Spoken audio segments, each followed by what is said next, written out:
안녕하세요. 북두시민혁명군의 전영돈입니다. 오늘은 지금 현재 자유우파의 정치교육이 부실하다, 혹은 정치교육에 대한 프로그램이 없다, 그래서 정치학교를 만들어야 된다, 좌파들처럼 우리도 진지를 구축해야 된다, 이런 여러가지 설왕설래의 이야기가 있는 걸로 알고 있습니다. 그런 입장에서 자유우파의 정치교육은 어느 방향으로 가야 되는가, 이런 거에 대해서 제 생각을 간단하게나마 밝히고자 합니다. 우선적으로 자유민주주의 혹은 자유우파는 서구에서 시작되었습니다. 서구는 우리가 마르크스의 이론으로 배워왔듯이 어떠한 원시 석기 시대에서 이제 봉건제도를 거쳐서 어떠한 시민계급이 탄생하고 시민혁명을 통해서 자유민주주의가 탄생했다. 쉽게 말하면 왕조국가를 거쳐서 그래서 이런 이제 봉건시대를 지나서 왕조국가, 그리고 시민계급들이 이제 자본이 축적되어서 세금 문제와 관련된 국가의 의무를 지는 것에 대한 법적인 근거를 요구하면서 시민계급들이 탄생하고, 그 시민계급들이 어떤 자본주의화했다. 그런 어떤 시대 변화를 가지고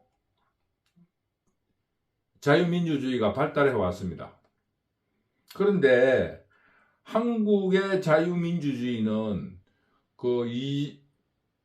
조선시대가 멸망하면서 일제를 통해서 어떤 외부에 의해서 도입이 되었습니다.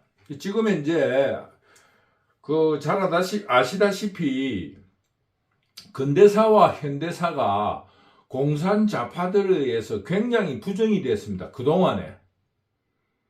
그랬는데 근래 들어서 이승만 학당이라든가 식민지 근대화론 혹은 뉴라이트 등을 중심으로 한 학자들이 한국의 자본주의의 발달 혹은 자유민주주의의 발달에 대해서 연구를 많이 하셔가지고 논리적인 근거를 가지고 자유우파의 업적을 만들어 학문적으로 발표하기 시작했습니다. 간단하게 말하면은 한국의 자본주의는 미안하지만은 일제에 의해서, 일본의 제국주의에 의해서 한국에 도입되었다. 쉽게 말하면 공장이라는 근대화된 시설이 일제에 의해서 도입이 되었다. 물론 공산자파라든가 이런 사람들이 부정하는 것은 바로 이겁니다. 일제가 아니었더라도 한국에 자본주의가 도입되었을 거다. 그거에 대해서는 역사는 가정이니까 가정은 큰 의미가 없다고 생각해요. 그래서 저도 박정희 시대의 이중성이라는 책을 낸 적이 있어요.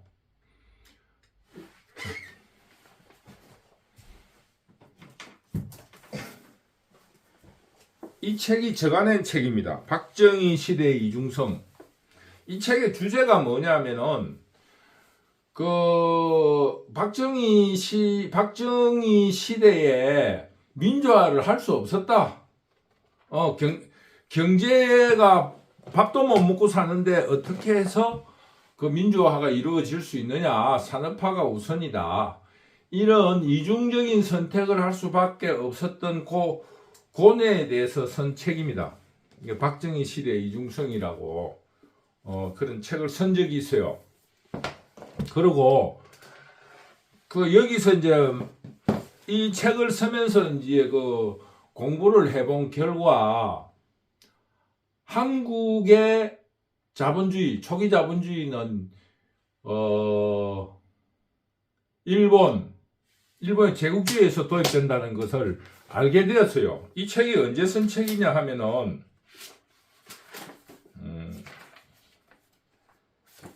이 책이 언제 쓴 책이냐 하면은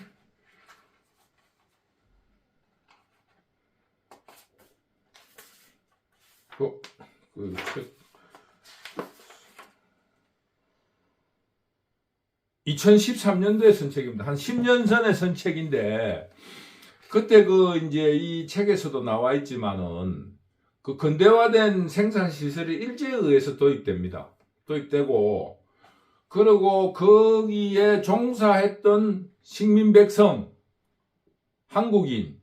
한국인들이 해방 이후에 그 공장을 접수하고 그때 기계를 돌렸던 그런 어떠한 그 경험, 정보에 의해서, 지식에 의해서 우리 한국이 박정희의 훌륭한 지도자를 만나서 급속도로 발전하게 됐다 하는 게 이 저 책에서 경제 부분에 나와 있습니다.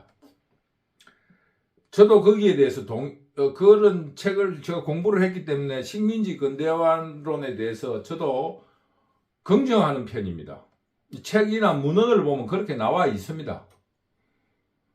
그래서 이제 그동안에 이런 이제 일본의 적대적인 일본에 대해서 조금 긍정적인 논문을 쓰는 거를 배타시했던 한국 학문 풍토에서 그거를 부정하면 한국의 발전을 이야기할 수가 없어요. 간단하게 말하면은 그 일본에서 한국의 교육제도도 일본이 도입했는데 그거는 초기 산업사회를 돌리기 위해서 초보적인 보통학교, 지금 말하면 국민학교, 소학교 이런 거를 만들고 교육했다.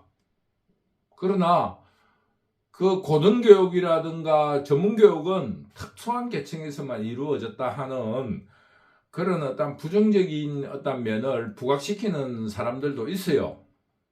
그러나 초기 시민계급으로서 필요한 교양과 지식을 근대화된 학교 교육제도로서 일본이 시킨 것도 사실입니다. 왜? 그 공장을 돌려야 되니까. 그 문헌을 보면 그렇게 나와 있습니다. 그리고 그런 와중에 일본이 패망하면서 미국에 의해서 자유민주주의가 도입이 된 겁니다. 외부에 의해서 한국은 자유민주주의라 하는 그 역사적인 배경을 가지고 있지 못했습니다. 그러면서 그 어떤 당파적으로 정치 제도가 운영이 되다 보니까 이승만 초기 대통령으로서도 3선 아니라 5선도 할 수 있는 그런 한국의 정치 풍토였습니다. 그러다 보니까 그 제1공화국 자유당 정권이 이제 그 급속도로 우리가 축적되어 있는 식민사회에서 배양되었던 시민계급, 시민의식들이 얼마나 깊이 있었는가를 망각하고 있었던 거죠. 그래서 4.19가 일어나서 5.16이라는 박정희 시대를 맞게 된 겁니다. 그런데 그러다 보니까 한국은 저는 재차 강조합니다만은 진정한 의미의 자유민주주의를 아직까지 경험하지 못했다 하는 게 제 주장입니다. 왜? 국가적으로 유학이고 5.16을 해봐 전쟁 끝난 지 7년밖에 안 됐어요. 그 폐허 속에서 애들이 부모님들이 2살 문 애를 가르치듯이 손잡고 다니듯이 박정희 대통령이 이 국가 유아기에 있는 대한민국을 그 애들 훈육하듯이 훈육을 시킨 겁니다. 그런데 사람들은 그거를 자유민주주의로 알고 있는 거예요. 그래서 저는 이야기하지만은 한국은 진정한 의미의 자유민주주의를 경험하지 못했다. 그런 문제를 제가 지적하는 겁니다. 그러나 체계적으로 이승만 학당이라든가 식민지 근대화론이라든가 뉴라이트 운동 등을 통해서 그러나 그런 척박한 속에서 이승만은 자유민주주의를 도입을 했고 그런 기초를 닦기 위한 박정희의 경제발전 그리고 과도기의 전두환의 공헌 그 위기. 왜냐하면은 전두환 시대는 사람으로 말하면 사춘기예요. 그러니 그 위기 때 그 먹고 살만한 배가 부르니까 국민들이 자유민주주의 자유를 부르짖으면서 그 어떤 우리로 말하면 사춘기예요. 부모의 손에서 벗어나려는 사춘기를 전두환이 훌륭하게 넘었다. 뭐 이런 문제를 과거사를 학술적으로 밝혀낸 훌륭한 업적들을 남기게 되었습니다. 지금 현재 사춘기를 넘어서고 우리로 말하면은 사람으로 말하면 한국이 지금 성년으로 접어들었습니다. 그랬는데 이 성년으로 접어든 이까지의 모든 업적은 자유민주주의 시민에 의해서 이루어졌다. 자유우파들에 의해서 이루어졌다 하는 그런 확신을 가질 필요가 있습니다. 그런데 현재로 우리가 식민지 근대화론이라든가 뉴라이트 운동 혹은 이승만 학당 등에서 이야기하고 있는 것은 조금 미안스럽게도 과거에 집착되어 있습니다. 왜? 그동안의 과거에 대한 부정이 너무 심했으니까 과거를 바르게 해야 된다 하는 시대적인 그 한계가 있었어요. 그러다 보니까 우리는 앞으로 정치교육은 어떻게 해야 되느냐? 미래성에 조금 더 학문적인 연구가 있어야 된다. 미래성이라는 게 뭐냐? 미래성이요. 국가의 목표, 사회의 어떤 사회의 형태, 개인의 성취는 무엇인가? 성취 혹은 행복은 무엇인가? 미래에 대해서 이야기해야 됩니다. 이제는. 그래서 자유우파의 정치교육 혹은 정치학당에서는 물론 과거도 가르쳐야 되지만은 미래, 국가 앞으로는 어떤 방향으로 나아갈 것인가. 또 끝으로 말하면 경제성장은 어디까지? 여기까지. 경제성장은 어디까지 해야 되는가까지. 이런 미래에 대한 확고부동한 어떤 철학을 제시해야 됩니다. 이념적으로 제시해야 됩니다. 공산자파들이 이야기하는 개인의 성취는 뭐냐? 권력 탈취와 인민해방, 노동계급의 해방, 평등, 거기에 자기를 헌신함으로써 희생시킴으로써 인생의 행복이 있다 이렇게 가르칩니다.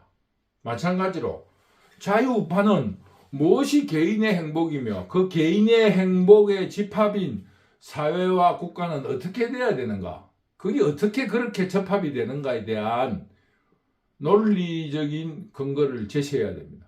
그리고 우리 사회의 형태는 어떻게 해야 되는가? 헌신이라는 게 무엇인가? 노블리스 오블리주는 무언가? 이런 거에 대한 확고부동한 걸 보이고 실천해야 됩니다. 이 사회가 바로 되려 하면은. 미안하지만은 한국은 아직 그렇지 못합니다. 최전방에 있는 군인들 90%가 가난한 지배입니다. 지금 현재도 그 추미애 아들로 보면 압니다. 학교요? 학교 진학도 지금 그 부정부패에 따라 나타나고 있다는 게 조국 사태에서 조국의 형태에서 반드시 드러나고 있습니다. 그러면서 공산자파들이 이야기하는 게 뭡니까? 그걸 조국이만 하느냐 이거 아닙니까? 모든 그 좀 잘났다고 하는 지배계급들은 누구나 하는 건데 왜 조국이를 잡느냐? 이게 바로 공산자파를 우리가 몰아내야 된 이유 중에 하나입니다. 조국이 아니라 다 그렇다면 다 잡아내야 됩니다.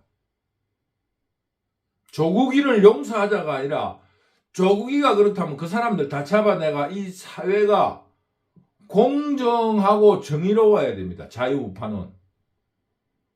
우리는 공산자파하고 다릅니다. 그래서 미래성을 가르쳐야 된다. 두 번째, 지금 자유우파들이 놓치고 있는 게 있어요. 현대 고도 산업 사회에 생겼던 문제점, 공해라든가 환경의 문제, 대형 사고. 대형 사고가 왜 납니까? 과학이 발달하면서 건물을 크게 짓고, 예를 들면은 마차를 타고 다니는 게 수백 명의 배를 타고 수천 명의 기차를 타고 다니다 보니까 대형 사고가 생기는 거예요. 환경 문제로 의해서 한 도시가 오염이 되면은 그 공해 가스를 마시고 다 병이 들리는 대형 사고가 나는 거예요. 그게 현대 고도산업 사회의 문제입니다.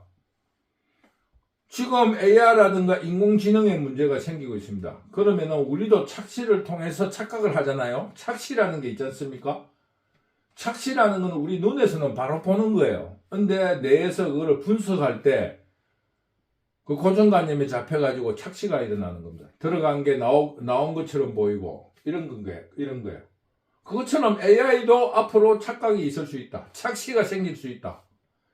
이런 문제, 윤리에 대한 문제. 그리고 앞으로 노동의 종말이 온다. 노동의 종말에 대해서.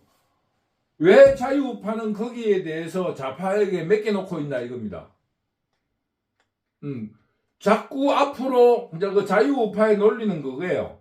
과학이 발달함에서 이런 많은 문제들이 자꾸 개선되어진다고 그럽니다. 물론 맞는 말일 수 있어요. 그러나 시작에는 끝이 있습니다. 이런 문제에 대해서 자유우파가 손을 놔서는 안 됩니다. 그래서 자유우파들이 공해 문제, 환경 문제, 대형 사고 문제, AI의 윤리, 그리고 로봇가 생기고 컴퓨터가 생기면서는 노동의 종말에 대해서 우리 자유우파들도 그 나름으로 근거를 제시해야 됩니다. 막연하게 과학이 발달하면 그것이 개선되어져 왔다.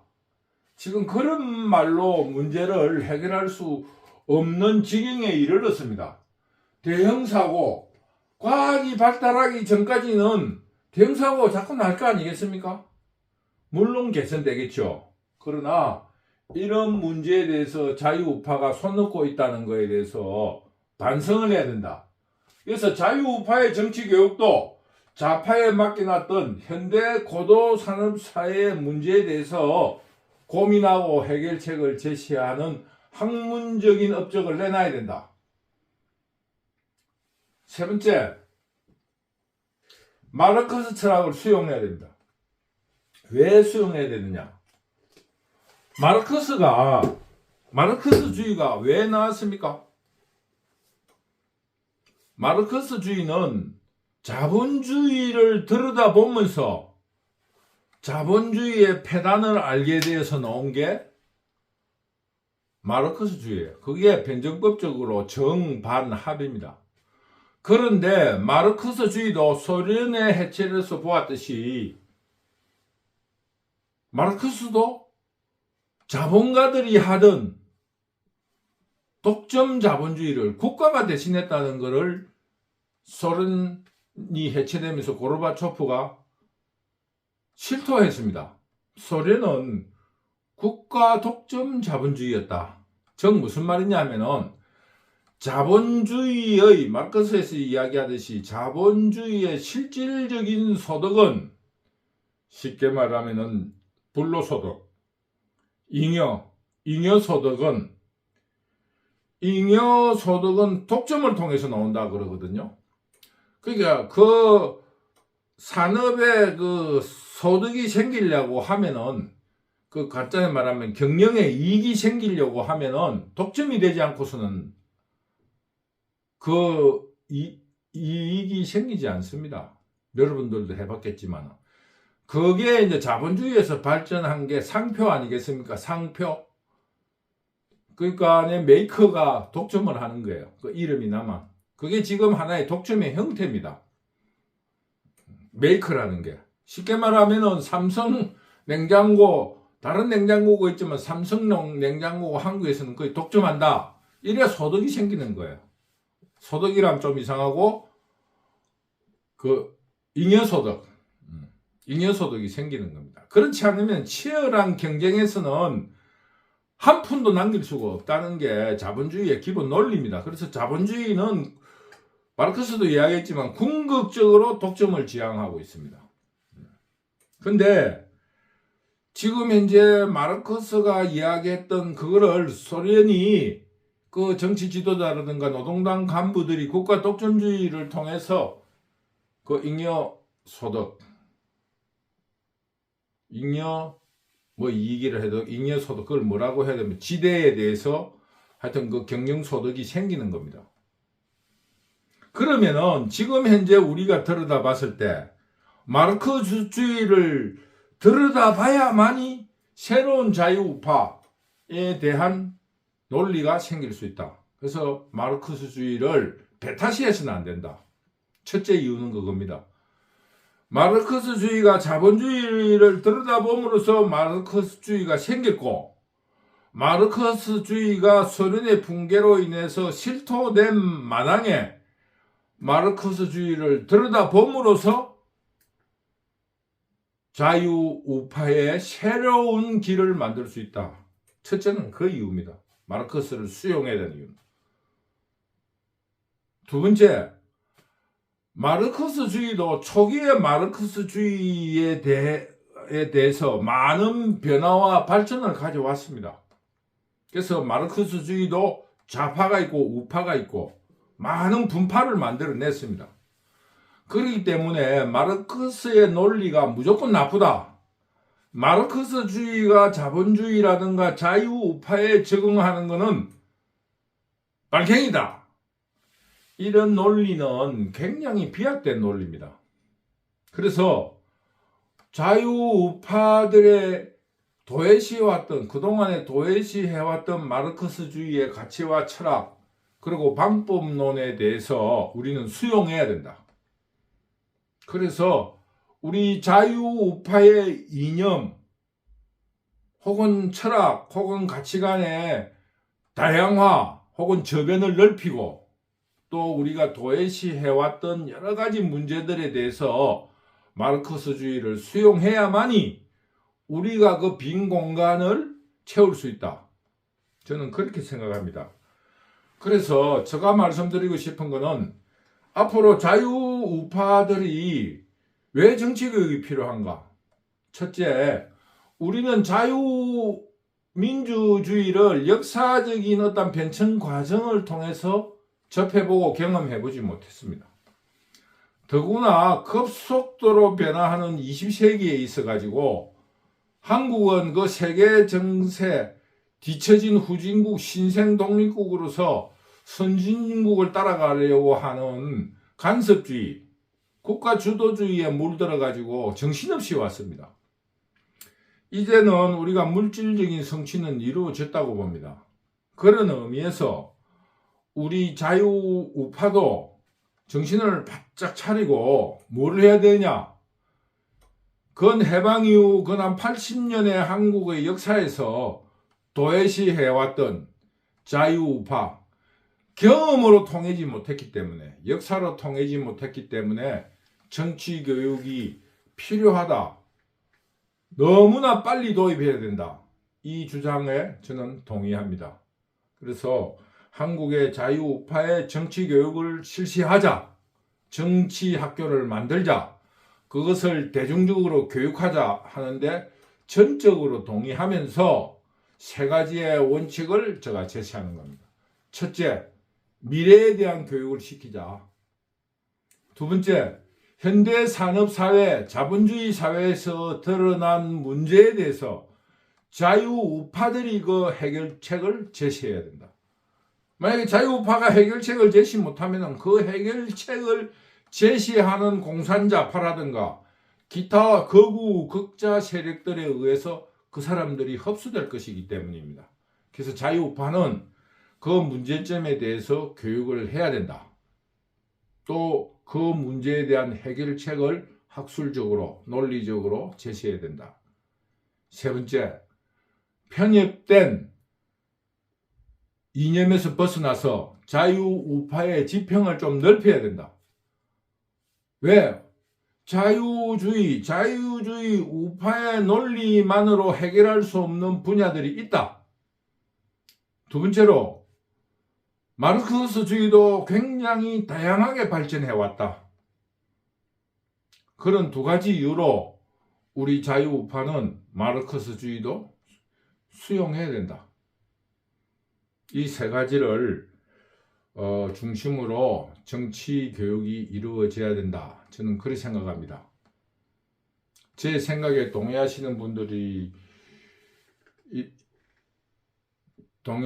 제 생각에 대해서 동의하지 않는 분들도 있을 겁니다. 굉장히 위험하다. 중도는 회색이라 위험하다는 생각을 하시는가 모르겠는데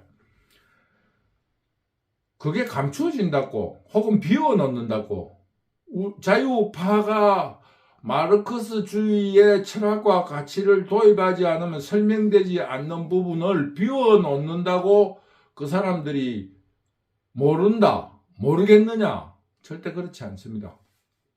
그러니 저는 다시 한번 말하지만은 이 자유우파의 정치 교육은 시급히 필요하다. 왜?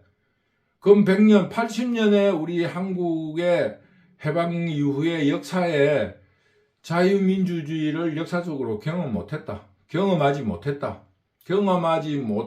보니 정치교육이 필요하다. 그 이론적으로라도 가르쳐야 된다. 가르치기 위해서는 미래성, 현대산업사회의 문제점, 마르크스주의 수용, 이 세 원칙을 시급히 도입했으면 좋겠다 하는 것이 제 주장입니다.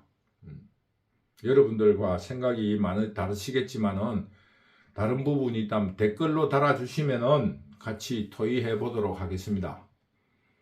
여러분, 저의 조금 미흡한 강의를 들어주셔서 너무 감사합니다. 감사합니다.